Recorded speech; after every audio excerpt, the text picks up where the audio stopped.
বিসমিল্লাহির রহমানির রহিম। রাজশাহী বিভাগীয় অনলাইন স্কুলের পক্ষ থেকে সবাইকে স্বাগত জানাচ্ছি। মোহাম্মদ মজনু মিয়া, প্রভাষক পরিসংখ্যান, বেলকুচি সরকারি কলেজ, বেলকুচি, সিরাজগঞ্জ। প্রিয় শিক্ষার্থী, গত ক্লাসের ধারাবাহিকতায় আজ আমি দেখাবো কিভাবে আমরা কেন্দ্রীয় পরিঘাতের সাহায্যে অসহিত পরিঘাত নির্ণয় করতে পারি। গত ক্লাসে আমি দেখিয়েছি অসহিত পরিঘাতের সাহায্যে প্রথম 4টি কেন্দ্রীয় পরিঘাত নির্ণয়। আজ আমি দেখাবো কেন্দ্রীয় পরিঘাতের সাহায্যে প্রথম 4টি অসহিত পরিঘাত নির্ণয়।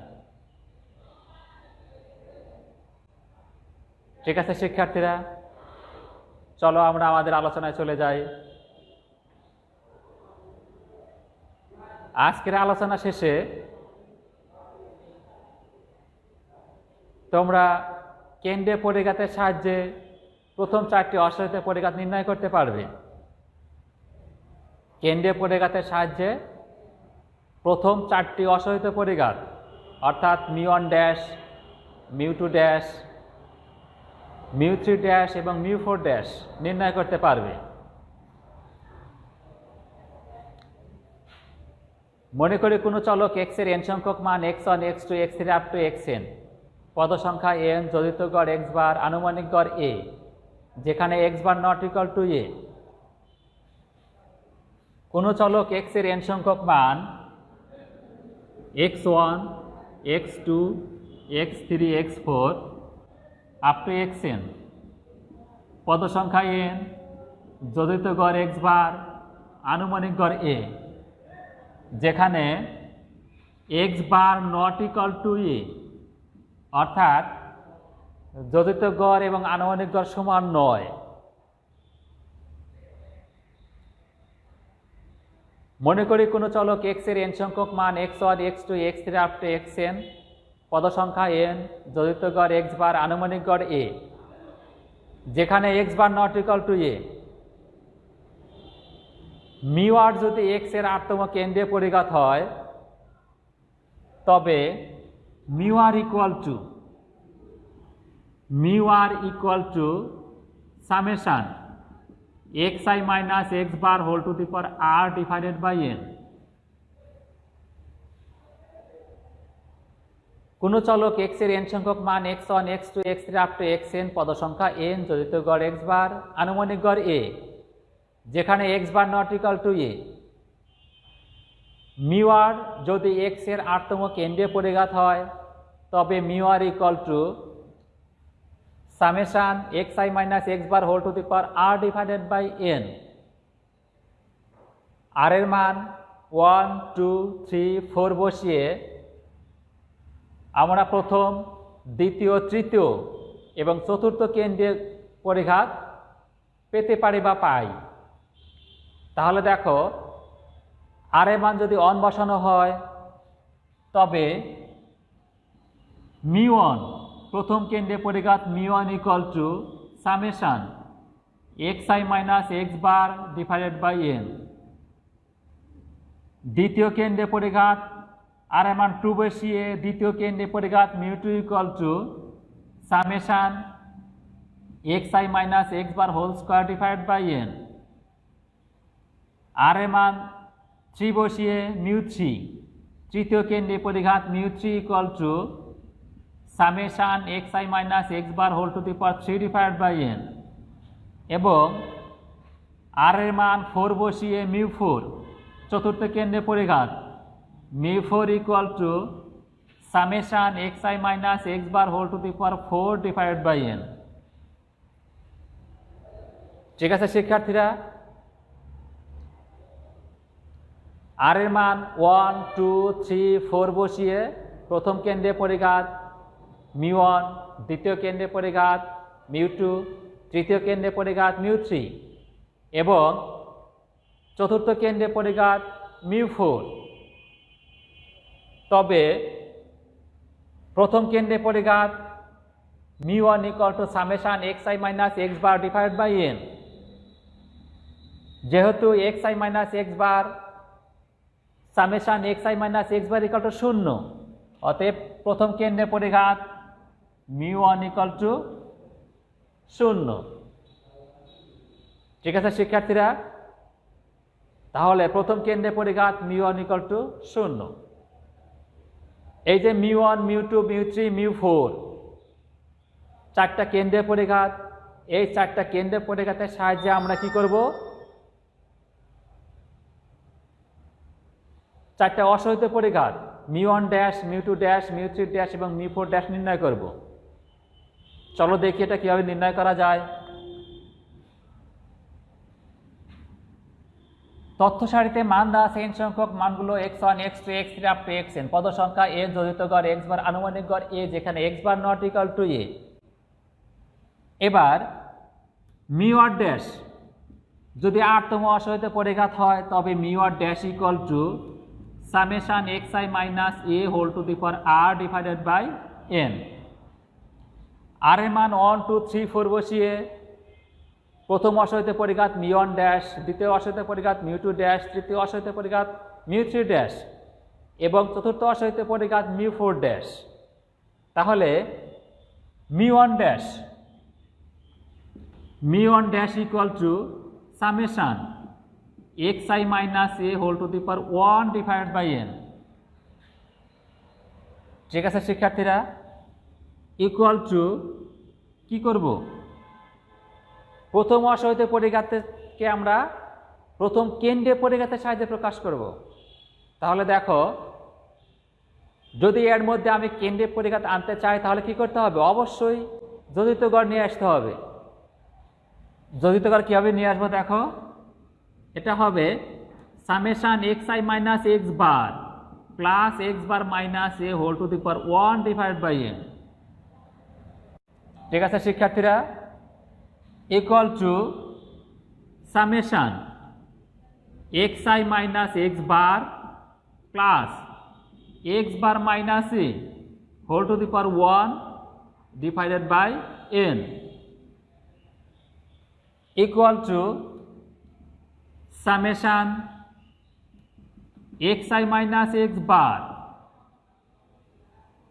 Summation xi minus x bar plus summation x bar minus a divided by n equal to summation xi minus x bar divided by n plus summation x bar minus a divided by n।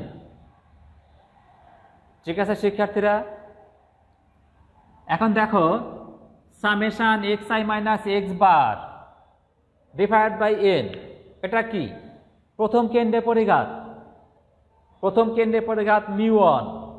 তাহলে এখান থেকে আমরা লিখতে পারি equal to mu1 plus x bar minus a। নিশ্চয়ই তোমাদের মনে আছে কোনো নির্দিষ্ট মানের আগে সামেশন থাকলে সেটা কি হয়, সেটা হয় n। এখন খেয়াল করতে হবে x বার মাইনাস a এটা নির্দিষ্ট মান না, চলো দেখো x বার নির্দিষ্ট মান অর্থাৎ অনেকগুলা মানের গড় একটা মানই হয়। ঠিক আছে, আনুমানিক গড়, আনুমানিক গড় হলো অনুমান করে ধরা, এটাও কি হবে, এটাও একটা মান। তাহলে নির্দিষ্ট মান থেকে নির্দিষ্ট মান বাদ দিলে কি হবে, এটা নির্দিষ্ট মানে পাওয়া যাবে। তাহলে x বার মাইনাস a কি হবে, নির্দিষ্ট মান, তার আগে সামেশন কি হবে, সেটা এই সামেশনটা হবে n। তাহলে এখানে আমরা লিখতে পারি দেখো n into x bar minus a divide by n, কেটে দাও n কি আসবে, আর mu1 ইকুয়াল টু কত, mu1 ইকুয়াল টু 0 0 প্লাস কত হবে দেখো x বার মাইনাস a, অর্থাৎ mu1 dash equal to x bar minus a। কি ঠিক আছে শিক্ষার্থীরা, তাহলে এখানে আমরা লিখতে পারি, এখানে আমরা লিখতে পারি mu1 dash equal to x bar minus a। এখানে কি ছিল, এখানে ছিল mu two equal to summation x i minus x bar whole square divided by n, mu three equal to summation x i minus x bar whole to the power three divided by n, এবং mu four equal to ছিল এরকম summation x i minus x bar whole to the power four divided by N.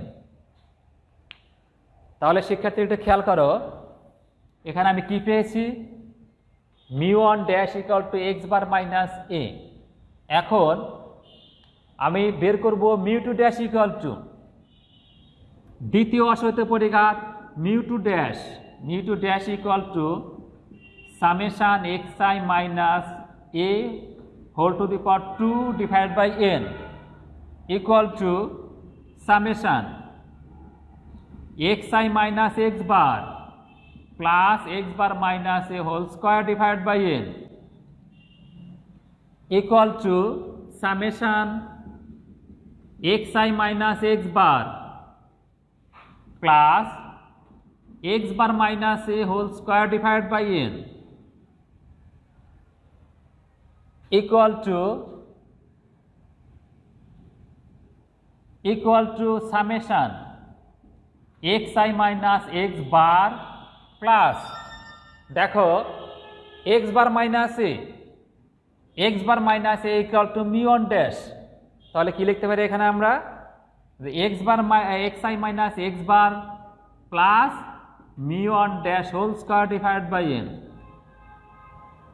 এখন যদি a plus b whole square সূত্রে ভাঙা যায়, x i minus x bar plus mu one dash whole square, যদি এটাকে আমরা স্কয়ারের সূত্রে ভেঙে দেই তাহলে আসবে দেখো mu two dash equal to summation x i minus x bar whole square plus two into x i minus x bar into mu one dash plus mu one ড্যাশের স্কোয়ার। ঠিক আছে শিক্ষার্থীরা, equal to summation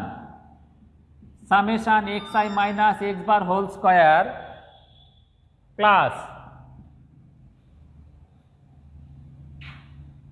plus two mu one dash summation x i minus x bar plus summation mu one dash square divided by n equal to summation x i minus x bar whole square divided by n plus two mu one dash into summation x i minus x bar divide by n plus जेहेतु mu one dash square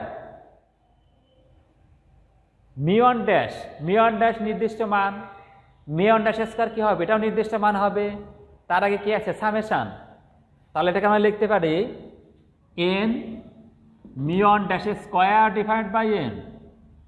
ঠিক আছে শিক্ষার্থীরা, একটু খেয়াল করো, summation x i minus x bar divide by n, এটা কি প্রথম কেন্দ্রের পরিঘাত মিউ ওয়ান, প্রথম কেন্দ্রের পরিঘাত mu one equal to 0, summation x i minus x bar whole square divide by n, summation x i minus x bar whole square divide by n, এটা কি দ্বিতীয় কেন্দ্রের পরিঘাত মিউ টু, তাহলে এটা ইকুয়াল টু আমরা কি লিখতে পারি, মিউ টু লিখতে পারি। এটা কি mu one,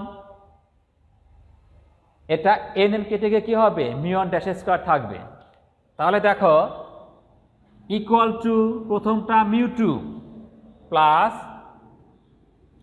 two mu one dash into mu one plus mu one dash square.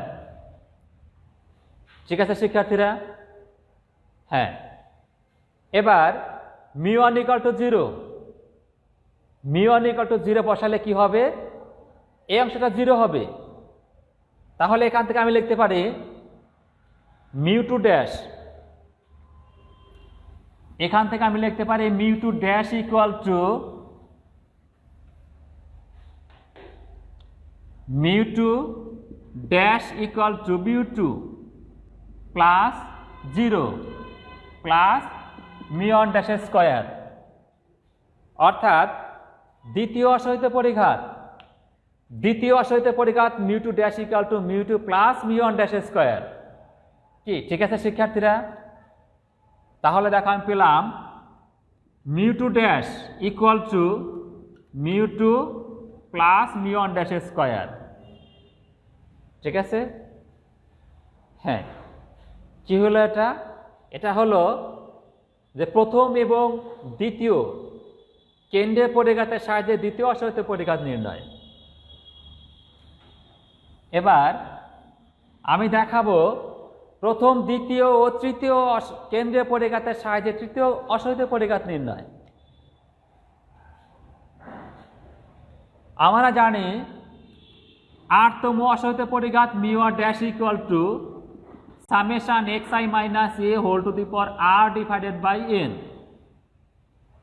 r এর মান 3 বসিয়ে তৃতীয় অসহিত পরিঘাত, r এর মান 3 বসিয়ে তৃতীয় অসহিত পরিঘাত μ3 dash equal to summation xi minus a whole to the power 3 divided by n equal to summation xi minus x bar plus x bar minus a whole to the power 3 divided by n equal to summation xi minus x bar plus x bar minus a whole to the power 3 divided by n equal to summation xi minus x bar plus μ1 dash whole to the power 3 divided by n। কেন? যেহেতু x bar minus a equal to μ1 dash, এখন এটাকে আমরা a plus b whole to the power 3 whole to the power 3 সূত্রে ভাঙতে পারি। a plus b whole to the power 3 equal to কত? a to the power 3 plus 3a square b plus 3ab square plus b to the power 3। যদি ওই সূত্রে ভাঙা হয় তাহলে দেখো আমরা লিখতে পারবো কি? লিখতে পারবো summation xi minus x bar whole to the power 3 plus 3a square xi minus x bar whole square into b কত? μ1 dash plus 3a square b plus 3ab square 3a কত? xi minus x bar b square μ1 ড্যাশের square plus b cube অর্থাৎ μ1 dash to the power 3 divided by n